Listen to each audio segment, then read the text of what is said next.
Δευτέρα, 23 Φεβρουαρίου 2026. Σε κατάσταση ύψης του συναγερμού έχουν τεθεί οι κτηνιατρικές υπηρεσίες της χώρας, καθώς η ανησυχία είναι έκδηλη μετά τον εντοπισμό επιβεβαιωμένων κρουσμάτων αφθόδους πυρετού σε κτηνοτροφικές μονάδες που βρίσκονται στην επαρχία Λάρνακας. Η σοβαρότητα της κατάστασης έχει υποχρεώσει τις αρμόδιες αρχές να λάβουν άμεσα και δραστικά μέτρα για τον περιορισμό της νόσου, τα οποία δυστυχώς περιλαμβάνουν και τη θανάτωση ζώων στις επηρεαζόμενες μονάδες. Ως άμεσο επακόλουθο των εξελίξεων και λόγω της κρισιμότητας των στιγμών, ανακοινώθηκε η ακύρωση της προγραμματισμένης εκδήλωσης για την Καθαρά Δευτέρα στην περιοχή της Βορόκλινης, καθώς η δημόσια ασφάλεια και η προστασία της κτηνοτροφίας τίθενται σε απόλυτη προτεραιότητα.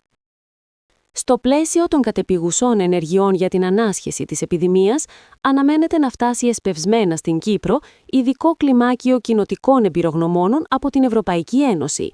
Η αποστολή των ειδικών έχει ως αποκλειστικό στόχο να συνδράμει τις κυπριακές αρχές στον σχεδιασμό και την υλοποίηση της στρατηγικής για την αποπελεσματική αντιμετώπιση του αφθόδους πυρετού. Παράλληλα, οι κρατικές υπηρεσίες προχωρούν ήδη στην εφαρμογή αυστηρότατων μέτρων καραντίνας και στη διενέργεια εντατικών ελέγχων, καταβάλλοντας κάθε δυνατή προσπάθεια για να αποτρέψουν την περαιτέρω εξάπλωση της νόσου σε άλλες περιοχές και κτηνοτροφικές ζώνες του νησιού.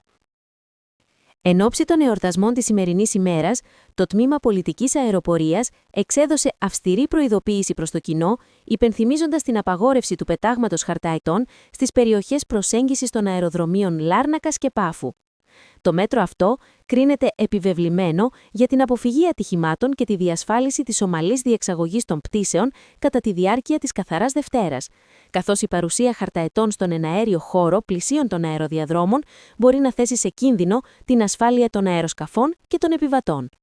Οι αρχές καλούν τους πολίτες να συμμορφωθούν πλήρως με τις οδηγίες και να επιλέξουν ασφαλείς χώρους για την τήρηση του εθήμου.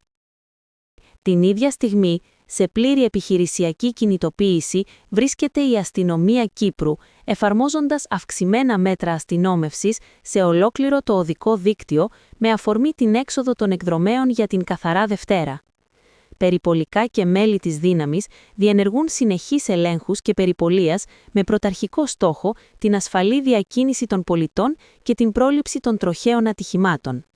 Ιδιαίτερη έμφαση δίνεται στη διευκόλυνση της κυκλοφορίας στους αυτοκινητόδρομους και τις αρτηρίες που οδηγούν προς την ύπαιθρο, ώστε να διασφαλιστεί ότι οι μετακινήσεις του κοινού θα πραγματοποιηθούν χωρίς προβλήματα και κινδύνους. Σε επίπεδο διπλωματικών εξελίξεων, η νέα ύπατη αρμοστής της Αυστραλίας στην Κύπρο, Έμιλι Πιούγκιν, επέδωσε επίσημα τα διαπιστευτήριά της στον πρόεδρο της Δημοκρατίας, Νίκο Χριστοδουλίδη. Κατά τη διάρκεια της τελετής, η κυρία Πιούγκιν αναφέρθηκε εκτενώς στους ισχυρούς δεσμούς φιλίας που συνδέουν διαχρονικά τις δύο χώρες, υπογραμμίζοντας τη σημασία της περαιτέρω ενδυνάμωσής τους.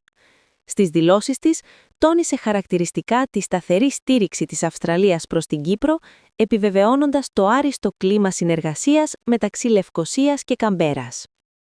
Στον τομέα της οικονομίας, ο καθοριστικός ρόλος που διαδραματίζουν οι τοπικές συνθήκες και το κανονιστικό πλαίσιο στις διαδικασίες εξαγορών και συγχωνεύσεων στην Κύπρο αναλύεται σε νέο δημοσίευμα του CBN.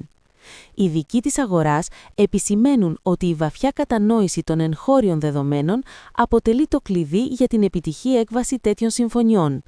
Το δημοσίευμα τονίζει ιδιαίτερα ότι ο τραπεζικός τομέας και ο τομέας της τεχνολογίας είναι αυτοί που πρωταγωνιστούν το τελευταίο διάστημα, προσελκύοντας το μεγαλύτερο ενδιαφέρον και καταγράφοντας τη σημαντικότερη κινητικότητα στον χώρο των εξαγορών και συγχωνεύσεων.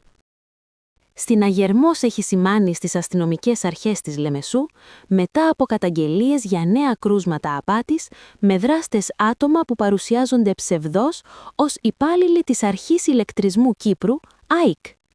Οι επιτίδιοι επιχειρούν να εξαπατήσουν ανυποψία στους πολίτες και για τον λόγο αυτό η αστυνομία απευθύνει έκκληση στο κοινό να είναι ιδιαίτερα προσεκτικό και επιφυλακτικό. Οι αρχές συμβουλεύουν τους πολίτες να ζητούν πάντοτε την επίδειξη υπηρεσιακής ταυτότητας πριν επιτρέψουν την είσοδο σε οποιονδήποτε άγνωστο παρουσιάζεται στην οικία τους ως τεχνικός ή εκπρόσωπος της ΑΕΚ, προκειμένου να αποφευχθούν δυσάρεστα περιστατικά. Τέλος, στο αστυνομικό δελτίο, χειροπέδες σε νεαρό άνδρα ηλικίας 21 ετών πέρασε η αστυνομία, ο οποίος συνελήφθη ως ύποπτος για σοβαρή υπόθεση εμπρισμού αλλά και για κατοχή ναρκωτικών ουσιών. Η σύλληψη του 21χρονου πραγματοποιήθηκε στο πλαίσιο της διερεύνησης πρόσφατων εγκληματικών ενεργειών που απασχόλησαν τις αρχές το τελευταίο διάστημα. Οι ανακριτές συνεχίζουν την εξέταση της υπόθεσης, ενώ ο συλληφθής αναμένεται να οδηγηθεί ενώπιον της δικαιοσύνης για τα αδικήματα που τον βαρύνουν.